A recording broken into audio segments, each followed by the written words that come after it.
లలిత jewellers వారి double ధమాకా offer. పాత బంగారు నగల ఎక్స్చేంజ్ పై గ్రాముకు 150 రూపాయలు అదనంగా పొందండి. దగ్గు జలుబుందని ఆసుపత్రికి వెళ్తే పాప ప్రాణాలు తీశారండి. లిటరల్గా జలుబు దగ్గు ఏదో ఒక చిన్నపాటి మెడిసిన్ ఇస్తే తగ్గిపోయేదానికి పాప ప్రాణాల మీదకి తీసుకొచ్చారు. చనిపోయింది పాప. చాలా బాధాకరమైనటువంటి ఘటన. ఖమ్మం జిల్లా కొణిజల్ల మండలం బసవాపూర్లో జరిగింది ఈ ఘటన. అసలు ఏం జరిగిందో ఒక్కసారి మీకు చెప్పే ప్రయత్నం చేస్తా. ఆదివారం రోజు బోనాల పండుగ అండి. బోనాల పండుగకి ఇంటిలిపది చాలా సంతోషంగా గడిపారు. పాప అక్కడ దగ్గరలో ఉన్నటువంటి కస్తూర్బా పాఠశాలలో హాస్టల్లోనూ చదువుకుంటుంది. బోనాల పండుగ కదా, ఆదివారం రోజు సరదాగా సంతోషంగా బోనాల పండుగకి వచ్చింది. ఫ్యామిలీతో పాటు చాలా సంతోషంగా గడిపింది. ఆడుతూ పాడుతూ చాలా బాగా గడిచింది. సోమవారం రోజు అంటే నిన్న సోమవారం రోజు ఆమెకి దగ్గు జలుబు వచ్చింది. వస్తే ఫ్యామిలీ మెంబర్స్ మళ్ళీ నువ్వు హాస్టల్కి వెళ్ళిపోతావు, నీకు అక్కడ మళ్ళీ చూపించడానికి కూడా కొంచెం ఇబ్బంది అవుతుంది, ఎలా వెళ్తావు, తగ్గాక వెళదు, హాస్పిటల్లో చూపించి 2 రోజులు ఇక్కడే ఉండు, తగ్గిన తర్వాత హాస్టల్కి వెళ్దు అని చెప్పి కుటుంబ సభ్యులు హాస్పిటల్కి తీసుకెళ్లారు. తండ్రి రమేష్, తల్లి మౌనిక, ఈ పాప పేరు హేమశ్రీ. సో హేమశ్రీని పేరెంట్స్ ఊళ్ళో ఉన్నటువంటి ఆర్ఎంపీ డాక్టర్ దగ్గరికి తీసుకెళ్లారు. ఆర్ఎంపీ డాక్టర్ ఏం చేశాడు, ఇంజెక్షన్ చేశారండి. ఒక ఇంజెక్షన్ చేసి ఇక 2వ ఇంజెక్షన్ చేయడానికి రెడీ అవుతున్నాడు ఆర్ఎంపీ డాక్టరు. ఫస్ట్ ఇంజెక్షన్ చేసిన తర్వాతే స్పృహ తప్పి పడిపోయి పాప, 14 సంవత్సరాల పాప స్పృహ తప్పి పడిపోయి నోట్లో నుంచి నొరగొస్తూ ఉంది. గిలగిలగిల కొట్టుకుంటుంది, ఊపిరాట్లేదు పాపకి. కంగారు పడిపోయారు. ఏం చేయాలో అర్థం కాల, కాళ్ళు చేతులు ఆటల పేరెంట్స్కి. ఏంటి ఇంజెక్షన్ చేయగానే ఈ విధంగా అయిపోయింది పాపకి, ఒక్కసారిగా ఏమైపోయిందని చెప్పి అనగానే ఆర్ఎంపీ డాక్టరు ప్రైవేట్ హాస్పిటల్కి తీసుకెళ్ళండి, పరిస్థితి కొంచెం సీరియస్గా అనిపిస్తుంది వెంటనే అని చెప్పాడు. సో ఆ డాక్టర్ కూడా వచ్చాడు, ఆర్ఎంపీ డాక్టరు, వీళ్ళ పేరెంట్స్, ముగ్గురు కలిసిపోయారు. ఖమ్మంలో ఉన్నటువంటి టౌన్లో ఉన్నటువంటి ఒక ప్రైవేట్ హాస్పిటల్కి తీసుకెళ్లారు.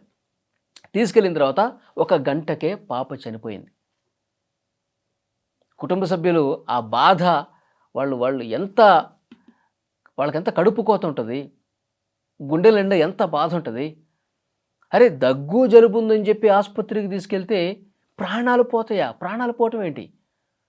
వాళ్ళు గుండెలు బాదుకుంటూ రోధిస్తూ ఉన్నారు. ఆ ప్రైవేట్ హాస్పిటల్లో ఏం జరిగింది? గంట సేపు ట్రీట్మెంట్ చేశారు. అసలు మీరు ఏం చేశారు, ఏం మందు వేశారు, ఏం చేశారు, మా పాప ఎందుకు ఈ విధంగా విగతజీవిగా పడిపోయింది, ఎందుకు చంపేశారు మా పాపని, ఈ ప్రైవేట్ హాస్పిటల్లో చంపేశారని చెప్పి గొడవ చేశారు.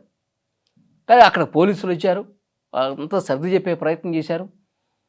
వీళ్ళు ఈ ప్రైవేట్ హాస్పిటల్ వాళ్ళు ఏం చెప్తున్నారు, మా దగ్గరికి వచ్చేసరికే ఆమె చనిపోయిందమ్మా, ఇక్కడికి వచ్చేసరికే పాప చనిపోయింది, అసలు పల్స్ ఉందా లేదా, అసలు కళ్ళు ఎట్లా ఉన్నాయి, బీట్ ఏ విధంగా ఏమైనా కొట్టుకుంటుందా లేదా, ఇవన్నీ మేము పరీక్షించేసరికి గంట సేపు పట్టింది, ఆమె దారిలోనే చనిపోయిందమ్మా అని చెప్పి వాళ్ళు చెప్తున్నారు. దారిలో చనిపోయిందా? దారిలో చనిపోవటం ఏంటి? అసలు అక్కడ ఆర్ఎంపీ డాక్టర్ ఇంజెక్షన్ ఇవ్వగానే నోట్లో నుంచి నొరగొచ్చింది అంటే ఆ ఇంజెక్షన్లోనే తేడా ఉంది, అంటే ఆర్ఎంపీ డాక్టరే సరిగా వైద్యం చేయలేదు, వాడు ఏం ఇంజెక్షన్ ఇచ్చాడో అని వాళ్ళు ఆ విషయం తేరుకునేసరికి ఇక్కడ పాప చనిపోయిందనే విషయం తెలుసుకున్న తర్వాత ఈ ఆర్ఎంపీ డాక్టరు పరారైపోయాడు ఇక్కడి నుంచి. అక్కడ ఆ గొడవ జరుగుతున్నప్పుడు పోలీసులందరూ కొంచెం కలగజేసుకొని ఆ బాడీని తీసుకెళ్లారు. ఖమ్మం ప్రభుత్వ ఆసుపత్రికి పోస్ట్మార్టం నిమిత్తం తీసుకెళ్లారు. నిజంగా చాలా బాధకు గురవుతున్నారు పేరెంట్స్. అసలు ఇలా ఎక్కడైనా జరుగుతుందా? దగ్గు జలుబు వస్తే నిజంగా చిన్నపిల్లలకి ఇప్పుడు 14 సంవత్సరాలు 12 సంవత్సరాలు అంటే ట్యాబ్లెట్స్ ఇస్తారు. దగ్గు జలుబుకి ట్యాబ్లెట్లు వేసుకోవచ్చు. పెద్ద ట్యాబ్లెట్ అయితే సగం విరిచి సగం ట్యాబ్లెట్ పొద్దున, సగం ట్యాబ్లెట్ సాయంత్రం వేసుకోండి చెప్తే సరిపోతుంది. చిన్నపిల్లలకి ఇట్లా చేస్తారు. కానీ దగ్గు జలుబు వస్తే ఒక ఇంజెక్షన్ చేసి ఇంకో ఇంజెక్షన్ చేయడానికి రెడీ అవుతున్నాడు ఈ ఆర్ఎంపీ డాక్టర్. మరి వాడు ఏం ఆర్ఎంపీ డాక్టరో, వాడు ఏం ఇంజెక్షన్ చేశాడో ఇవన్నీ కూడా పోలీసులు ప్రస్తుతం దర్యాప్తు చేస్తూ ఉన్నారు. ఆర్ఎంపీ డాక్టర్ ఇచ్చింది ఏంటి, ఏం ఇంజెక్షన్ ఇచ్చాడు, ఇప్పుడు పోస్ట్మార్టం రిపోర్ట్ వస్తే తెలుస్తుంది. ఆ ఇంజెక్షన్ అసలు దేనికి వేస్తారు, వీడు అసలు ఇప్పుడు దేనికోసం ఇచ్చాడు, ఇవన్నీ కూడా పోలీసులు ఇప్పుడు విచారణలో బయటకు వస్తుందన్నమాట. అతను పారిపోయాడు, కనపట్టలేదు, పోలీసులు అతని కోసం కూడా గాలింపు చర్యలు తీసుకుంటున్నారు. అంటే కనీసం అవగాహన లేని చాలామంది ఊళ్ళల్లో కొంతమంది ఆర్ఎంపీ డాక్టర్లు అండి ఎక్కడి నుంచో సర్టిఫికేట్లు తెచ్చుకుంటారు, ఎక్కడో కాంపౌండర్ గాను లేకపోతే అసిస్టెంట్ గాను పనిచేస్తారు. 10th క్లాస్ ఇంటర్మీడియట్ చదివిన వాళ్ళు కూడా ఎక్కడో కాపీలు తీసుకొచ్చుకుంటారు, నేను ఎంబీబీఎస్ చదివాను, నేను అది చదివా అని చెప్పి ఆ సర్టిఫికేట్లు తెచ్చేసుకుని బోర్డుకి అక్కడ గోడకి పెట్టేసుకొని డాక్టర్ వృత్తిలోకి వెళ్ళిపోతారు. ఇక్కడ ఏ డాక్టర్ దగ్గర ఇంజక్షన్లు ఇవ్వటం అవి ఇవి నేర్చుకుంటారు అంతే. వాళ్ళు దాని మీద సబ్జెక్ట్ ఉండదు, అవగాహన ఉండదు.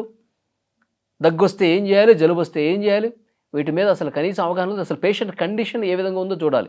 అసలు ఈ ఇంజక్షన్ ఇవ్వటం కరెక్టా కాదా తెలియాలి. అసలు ఈ మందు దేనికోసం పనిచేస్తూ చాలామంది ఆర్ఎంపీ డాక్టర్స్ ఊళ్ళల్లో ఆ విధంగా చేస్తూ ఉన్నారు. ఆ మధ్యలో చాలా సందర్భాల్లో కూడా నకిలీ డాక్టర్ల భాగవతం బట్టబయలైనటువంటి పరిస్థితి ఉంది. కాబట్టి దీని మీద వైద్య ఆరోగ్య శాఖ చాలా సీరియస్గా తీసుకోవాల్సినటువంటి అవసరం ఉంది. వైద్య ఆరోగ్య శాఖ కొన్ని టీమ్స్ని పంపించి అసలు ఊళ్ళల్లో ఉన్నటువంటి ఆర్ఎంపీ డాక్టర్లు నిజమైన డాక్టర్లేనా, వాళ్ళు సరైనటువంటి మందులే ఇస్తున్నారా, వాళ్ళ నిజమైనటువంటి సర్టిఫికేటే ఉందా, వాళ్ళు వైద్య కోర్సు ఏమన్నా చేశారా లేదా, ఇవన్నీ కూడా చెక్ చేయాల్సినటువంటి అవసరం ఉంది. ఎందుకంటే ప్రజల ప్రాణాలు పోతున్నాయండి. ఒక చిన్న పాప 8వ తరగతి చదువుతున్నటువంటి పాప ఆదివారం రోజు బోనాల పండుగ రోజు చాలా సంతోషంగా కుటుంబ సభ్యులతో ఆడుతూ పాడుతూ ఉత్సాహంగా ఉల్లాసంగా తిరిగినటువంటి ఆ పాప చిన్నపాటి దగ్గు జలుబు వచ్చిందని చెప్పి ఆసుపత్రికి తీసుకెళ్తే ప్రాణాలు పోవటం ఏంటంటే ఎంత దుర్మార్గం, ఎంత దారుణం ఇది. నిజంగా అసలు నమ్మకం ఉందా? పేరెంట్స్ అసలు ఏదన్నా హాస్పిటల్కి వెళ్ళాలంటే నమ్మకం ఉంటుందా? ఇప్పుడు వీడు ఎక్కడికి పారిపోయాడో పోలీసులు వెతుకుతూ ఉన్నారు. నిజంగా చాలా కఠినంగా శిక్షించాల్సిన అవసరం ఉంది. వైద్య ఆరోగ్య శాఖ మాత్రం ఈ కేసుని చాలా సీరియస్గా తీసుకోవాల్సినటువంటి అవసరం ఉంది. మొత్తం రాష్ట్రంలో ఉన్నటువంటి అన్ని ఆసుపత్రుల్లో ఉన్నటువంటి డాక్టర్లు నిజమైన డాక్టర్లా, నకిలీ డాక్టర్లా, వాళ్ళు నిజంగా వైద్య వృత్తి సంబంధించి చదువుకున్నారా లేదా, ఎంబీబీఎస్ చేశారా, లేకపోతే సంబంధిత కోర్సులు ఏమైనా చేశారా లేదా, ఇవన్నీ కూడా వెలికి తీయాలి. నకిలీ డాక్టర్లను దొరికితే మాత్రం చాలా కఠినంగా శిక్షించాల్సినటువంటి అవసరం ఉంది. ఈ వీడియో మీద తప్పకుండా మీ అభిప్రాయం కామెంట్ చేయండి. And for more videos, Please subscribe to iDream. Please subscribe to iDream. Please subscribe iDream. And please subscribe to iDream. For more videos, subscribe to iDream. please like, share and subscribe to the channel. Congratulations, iDream. Subscribe to iDream. Subscribe to iDream. So subscribe to iDream Media. iDream की iDream team अंदर की huge congratulations. Please subscribe iDream Media. Please subscribe to iDream. Subscribe iDream. Please subscribe to iDream. iDream అంటే నా కళల ఛానల్ను subscribe చేసుకున్న నోరు తిరుగుతలేదు, మీరైతే గంట గుర్తు కొట్టండి. For more such videos, please subscribe to iDream.